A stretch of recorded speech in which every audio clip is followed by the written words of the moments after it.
Bonjour, chers producteurs et productrices. Ça me fait plaisir d'être avec vous aujourd'hui pour qu'on regarde le niveau de la récolte, les ventes et aussi certaines améliorations qu'on a apportées dans certains programmes. Donc, le premier tableau que je vais vous présenter aujourd'hui, c'est le bilan mondial de la récolte.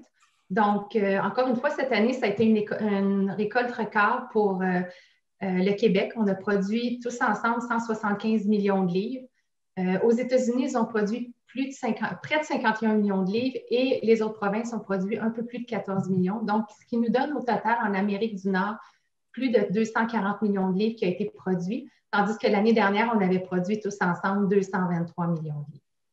Lorsqu'on regarde le prochain tableau, vous allez voir apparaître éventuellement à l'écran, il y a le classement et des ventes liées au PPAQ, donc de l'agence de vente. Donc, pour 2020, en date du 15 janvier, les producteurs ont livré pour classement plus de 150 millions de livres. Les ventes se situent à 144 millions.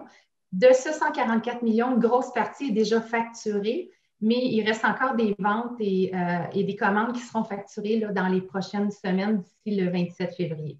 Ce qui nous donne à ce temps-ci un estimé d'une réserve de 107,7 millions de livres.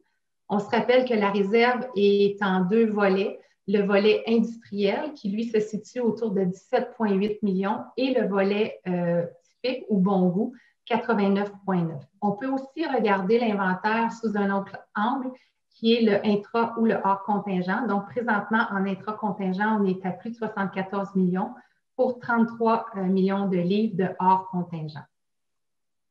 Les ventes, plus en détail, donc on a une augmentation de 13,6 versus l'année passée. L'année passée, on avait 126,8 millions de livres. Là, on est à 144. Quand vous regardez le tableau, le bâtonnet en orange pour l'année 2020, c'est les ventes de l'année courante, donc de la récolte 2020.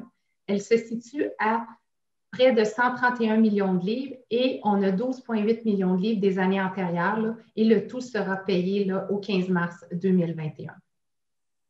Lorsqu'on regarde plus précisément le pôle industriel, lui a fait un bond. Cette année, on va terminer à plus de 5,1 millions de livres et l'année dernière, on était à 2,2. Le 5,1 est autour de 3,9 pour l'année 2020 et de plus de 1,1 million là, pour la récolte des années antérieures. Donc, ce qui nous dit, c'est que le paiement au 15 mars sera un bon pourcentage là, pour le sirop industriel. Bien entendu, cela se reflète sur nos exportations canadiennes nettes des produits de l'érable à travers le monde. Donc, quand on regarde les tableaux pour la période du 1er janvier au 30 novembre, on s'aperçoit qu'il y a eu un bond de 24 versus l'année dernière. L'année dernière, on avait exporté plus de 96 millions de livres et cette année, on est rendu à plus de 119 millions de livres. Donc, c'est très intéressant et ça reflète là, le fait aussi que l'agence de vente est maintenant à 144 millions. On a rajouté deux tableaux pour, on vous avait présenté il y a quelques années notre planification stratégique, donc de 2017 à 2023, puis on voulait vous démontrer où on est rendu là, en 2020. Donc, quand on regarde le tableau 2020, on se rend compte que nos ventes sont à 144 millions, puis on avait comme objectif en 2020, selon la planification, d'être autour de 146 millions. Donc, ce qu'on peut dire, c'est qu'on a pratiquement atteint notre cible et c'est encourageant là, pour les prochaines années pour arriver à notre objectif là, de 185 millions.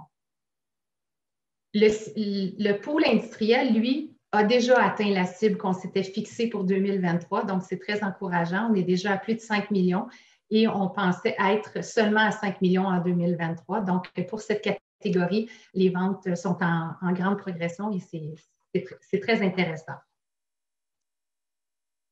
Il y a le dossier des frais de mise en marché qui a beaucoup suscité des questions des producteurs auprès de nos équipes et auprès des élus. Donc, l'année dernière, il y a eu une grande réflexion de la part du conseil d'administration et des cadres pour répondre à la demande et au questionnement des producteurs. Donc, à l'automne dernier, il y a une décision qui a été prise par votre CA. Donc, la décision, c'est que pour les années 2011 à 2013, donc avant l'arrivée du pôle industriel, lors de la vente des sirops industriels qui amènent des frais de mise en marché, donc quand on émet un rabais à l'acheteur, ces frais seront pris à même le fonds de gestion des surplus. Donc, le 4 sous que vous contribuez via votre prélevé sera utilisé pour combler le rabais qui aurait été mis à l'acheteur. Donc, la valeur qu'on estime qu'on devra provisionner là, en fin d'année au 28 février 2021. Donc, quand on prend les livres en inventaire d'industriels de ces années fois 55 sous la livre, on arrive à un montant de 4 700 000 $ qui devra être provisionné à la fin de l'année. À partir des récoltes 2014 et suivantes, donc quand le pôle industriel est arrivé, la méthode qui a été choisie, c'est la méthode du volume total produit qui va être utilisée pour répartir les frais de mise en marché quand il y en aura pour chacun des producteurs. Donc, ça va s'appliquer autant pour le pôle industriel que le pôle typique ou régulier. Dès le paiement du 15 mars 2021, pour le transfert hors contingent qui va être utilisé pour combler la récolte 2020 dans le pôle industriel, on va retenir un montant de 55 sous la livre dans le fond parce que présentement, la valeur est à 1,80 puis quand on regarde le prix de la convention, il y a un rabais de 55 sous. Donc, on va remettre aux producteurs 1,25 comme la convention l'indique. J'ai fait un petit exemple qui peut vous permettre de voir, j'ai pris 3 producteurs qui ont une production de 20 000 livres. Le premier producteur a 20 000 livres de contingent, mais il a tout produit sous contingent. Tandis que le deuxième, lui, a produit plus d'intra, mais il a produit quand même du hors contingent. Et le troisième, lui, a produit aussi de l'intra, mais beaucoup plus de hors contingent. Quand on va faire le calcul, le dénominateur va être tous le même. Ça va être le volume total produit. Ils auront tous 20 000 livres. Donc, le taux dans l'exemple est de 2,23. On multiplie par 20 000 livres. On va arriver à 446 $ pour chacun des producteurs auront une charge de frais de mise en marché. Sur la valeur de leur inventaire, quand toutes les années, tout le sirop de cette année-là aura été vendu, ils auront eu tous la même quote-part. Et je pense que cette façon de faire répond à la demande là, des divers producteurs selon les questions qu'on avait eues. L'autre volet, c'est l'avance sans classement qui fait partie du programme de PPA. Donc, on se rappelle qu'au printemps dernier, on avait mis en place ce programme. On revient avec. Il fait partie c'est un complément au programme de paiement anticipé qui est offert par Agriculture et Agroalimentaire Canada et il est rendu disponible, là, puis c'est nous, les PPAQ, qui l'administrent. L'objectif de ce nouveau programme-là, de l'avance sans classement, c'est de permettre aux producteurs de recevoir une avance de 50 % sur la base de déclaration de sa production.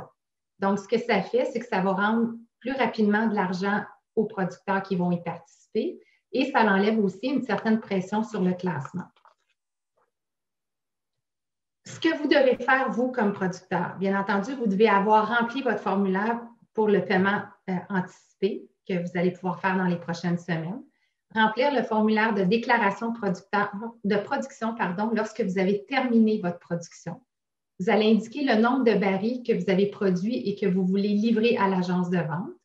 Et vous allez signer le formulaire. Puis, ce qui est important, c'est de s'assurer d'avoir une couverture d'assurance pour que les barils que vous avez encore à votre cabane sont couverts. Celle-ci, elle peut être donnée aussi par vos acheteurs. Puis, par la suite, vous nous faites parvenir le formulaire. Et nous, au PPAQ, quand on reçoit le tout, là, on va regarder votre demande. On va regarder le nombre de barils. On va le convertir en livres selon le type de baril que vous avez choisi. Si votre volume qu'on a calculé, donc le nombre de barils fois le poids, ça donne plus petit que votre contingent. On va prendre votre volume qui est déclaré. Si le volume est plus grand que votre contingent, on va prendre le volume du contingent qui vous est attribué pour la récolte 2021. Par la suite, le volume est validé. Il va être multiplié par le prix moyen des 5 dernières années, puis celui-ci a été approuvé par AAC. Par la suite, on prend le montant en dollars et on le multiplie par 50 %. Ça vous donne le montant qu'on va vous avancer. Puis ce montant se scinde en deux, comme 48,5 % provient de l'entente avec AAC jusqu'à un maximum de 100 000 par producteur. Puis il y a 1,5 % où la différence provient des fonds des PPAQ. À cette étape-là, aucune récupération du prélevé est faite.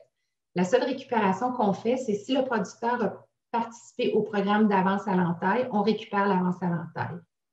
Par la suite, quand vos barils auront été livrés à l'agence de vente et seront classés, on va émettre l'avance au classement normal au taux établi en début de saison, exemple 65 %. Par la suite, on récupère dans cette avance au classement-là le prélevé, les taxes qui s'appliquent, certaines autres créances et on va venir soustraire l'avance sans classement. Puis on va par la suite vous émettre votre paiement. J'ai fait un exemple qui permet de voir du côté gauche l'avance sans classement, puis par la suite, le paiement qui est fait suite au classement. Donc, si on regarde, on a l'exemple que vous voyez, il y a 120 barils qui a été déclaré. Le producteur, c'est poids moyen qu'il a choisi, c'est 423 livres. Donc, on multiplie 120 fois 423, on arrive à un volume de 50 800 livres de production. Quand on regarde son contingent, il est de 59 000 livres. Donc, on va utiliser le volume de 50 800.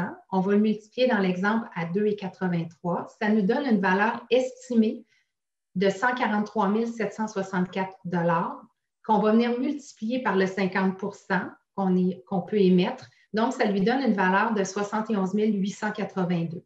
À cela, on va venir retrancher l'avance à l'entête que ce producteur-ci a eu, donc 37 600. On lui émet un paiement de 34 282 Quand il a livré ses barils à l'agence de vente et qu'ils sont classés, on émet l'avance au classement. Donc, on a toujours nos 120 barils, mais son poids est plus de 441 livres moyen. Donc, ça donne une production de 52 916 livres. On le multiplie par son prix moyen à lui, qui est de 2,92. Donc, c'est son résultat de classement. Ça donne sa valeur d'inventaire de 154 314,48. On multiplie par le taux d'avance au classement à cette date-là, qui est de 65 donc ça lui donne une valeur de 100 304,41. On vient retrancher ses contributions, les taxes. Dans ce cas-ci, on a l'exemple des contributions au détail qu'on retient. Donc, ça lui donne une avance de 91 714,27 qu'on devrait payer au producteur. On lui a déjà envoyé un chèque pour son avance à l'entête. On lui a déjà envoyé un montant pour l'avance au classement de 34 000. Donc, ça lui donne qu'après son avance au classement, ce producteur-là va recevoir 19 832,27. Si on fait une réconciliation des paiements que le producteur a reçus, on voit qu'il a reçu une avance à l'entête de 37 600 avant le début de sa production. Par la suite, quand il a produit ses barils puis il a fait la déclaration de sa production, il y a eu une avance en classement de 34 282. Et par la suite, on a eu son classement. On lui a émis un autre chèque ou un paiement par transfert bancaire de 19 832. Donc, le producteur a eu un montant de 91 714 et c'est le total de ce qu'il aurait dû recevoir. Donc, si vous avez besoin de plus d'informations, n'hésitez pas à appeler le service au producteur. Ils se feront un plaisir de vous répondre et de vous aider, vous guider dans ce nouveau programme.